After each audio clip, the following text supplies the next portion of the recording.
Eat clean, get lean. In this amazing series, we are reviewing the clean eating shopping list that you can download on my website.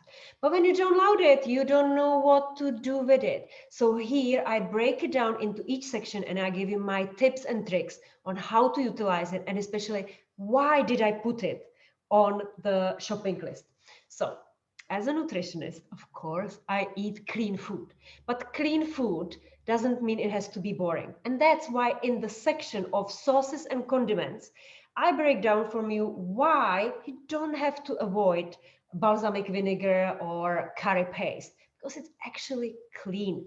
So balsamic vinegar, it's actually my favorite. I really like it, but you have to choose high quality. And also, you have to take into consideration if you don't have histamine intolerance, because that is aged. Everything that is aged cheese, fermented food, it can trigger food sensitivities. Yeah. So there you have to be careful.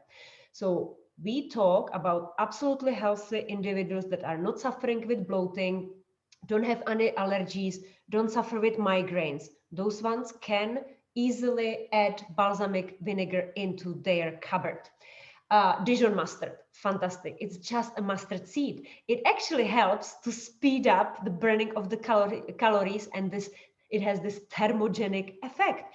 And it gives a wonderful variety to all the dressings that you are preparing. If you have the functional medicine cookbook, there are so many recipes that actually use Dijon mustard. So you can like check it out in the PDF form. Soya sauce and tamari sauce. Here again, I have seen many labels that my clients sent me that had salt, it had additional sugar added. So soya sauce should have only 3 ingredients, so check it out. I personally like the Japanese sauce that I buy in Alnatura, and I can send you the link in case you are interested. Apple cider vinegar, that is American. Why?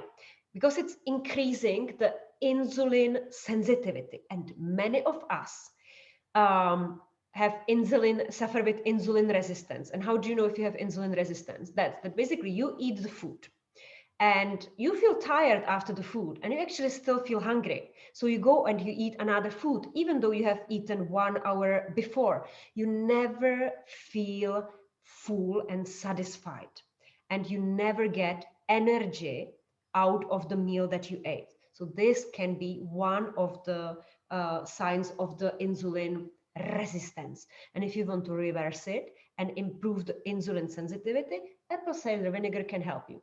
It helps even to burn the calories. It helps to increase the hydrochloric acid in your stomach, therefore improve the digestion and breakdown of the food. I mean, it has so many benefits. You can add it. I personally add it into every meal. You just have to be careful when you are buying the apple cider vinegar. It needs to be unfiltered, unpasteurized, with this mother culture in it. So you can actually see it on the bottom of the bottle.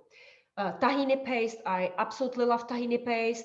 Um, it's very high in calcium because tahini paste is from sesame seeds. You can add it into the hummus. You can have it only as a dip with a little bit of soya sauce. You can mix it with ginger. Basically, with whatever you mix it, it changes the flavor. You can add it into your dressings. My absolute favorite now, because it's in season, is kohlrabi. So kohlrabi is just basically water, and it's so nice and crunchy. And I put tahini on the top of it, and I crunch on it as a snack. So it's delicious. And then I have here pesto. So you can have pesto rosso, the red or the green one. So it's, and again, you have to choose a good brand. So definitely not Barilla. It's probably the worst one, but you can mix it into dressings. You can mix it into your steamed vegetable. You can have it with frittata. It's just like so many places where you can use pesto. And then I have here curry paste. So curry paste, when I checked it, is really only spices and the oil. And I find this blend of different curry paste so amazing. many reasons why I like it. So first, because it's practical, it's fast. I can have it in the fridge. I take just 1 spoon and I mix it, for example, into a broccoli soup or any lentil soup. I can mix it into like any vegetable. I basically use it just for vegetable, but you can use it even marinating the meat. So that's wonderful. In the next section, we are going to look at the herbs and spices. So especially for perimenopause and menopause, how they can help us